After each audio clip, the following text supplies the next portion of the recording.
Dear Mooji, most of the time I am convinced that the body-mind is not real. Old habits merged in conditioning are finally weakening, and they do not soothe nor do they satisfy anymore. My mind has a persistent habit that lingers on. It is chronic worry about my son who has a serious chronic illness. In my heart, I know that our children are heirs to their own karma, and no amount of worry can help to change that. As a parent, is it possible to let go of wanting to protect and just surrender and say, "Thy will be done"? Love, Alana. Okay, this is a mother's letter, but not just a mother's letter. It is also a seeker of truth's letter.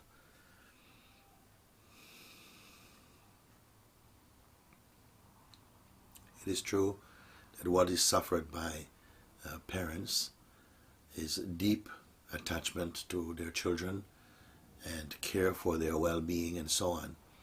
So anything that seems to be not in order brings worry to the mind.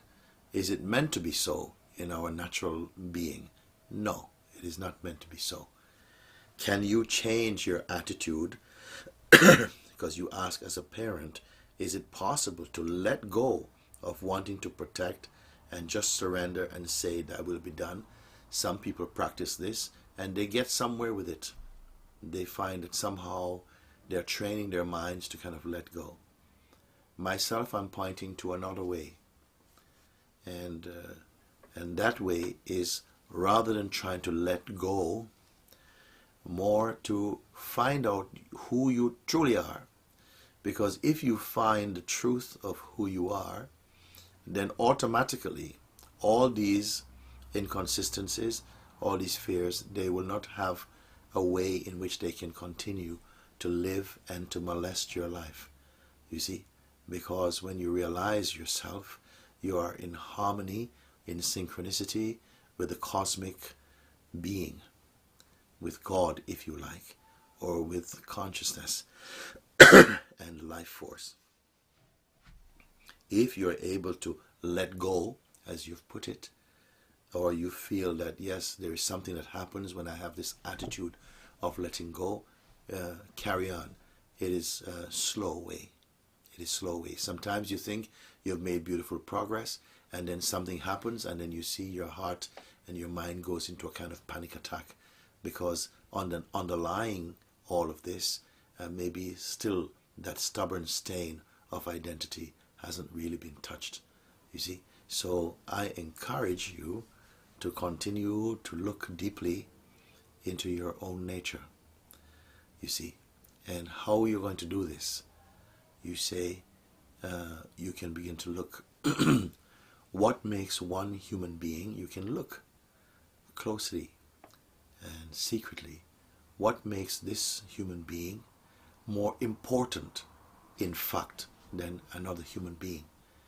What is my own emotional attitude, what my projection is, and what they represent to me is like this. Because the Supreme Being is somehow taking care of all the beings. Taking care does not just mean buying some new shirt or trousers to put on their body. That's also taking care. But I'm talking about the caring that continues to allow your lungs to breathe and your heart to beat and your senses to function and your life force to continue flowing. You cannot help your child in that way, nor can they help you. You see? So we must acknowledge that there is a power that is giving life to you, and that is the great giving, that is the great taking care. It also continues to take care of the body through you as a parent also. You are the instrument also of this power. But because you have not fully understood your nature, you identify as the instrument and also the conditioning that is living inside the instrument, which arises from consciousness, but is not the pure form of consciousness.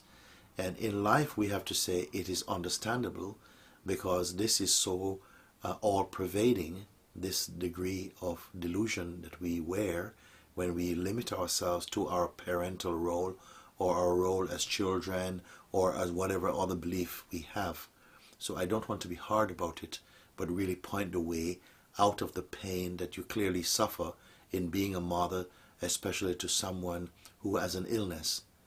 In a sense, I want to say this is a great opportunity for you, because had your child not have this condition, then you would not have any need more or less to kind of worry. Maybe your worry will take another form, I don't know.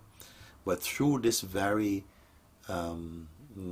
circumstances of your life, I want you to say, actually, you have something to be grateful for, because through these very circumstances, life, consciousness, God, the pure self, is helping you to come to wake up to your true nature.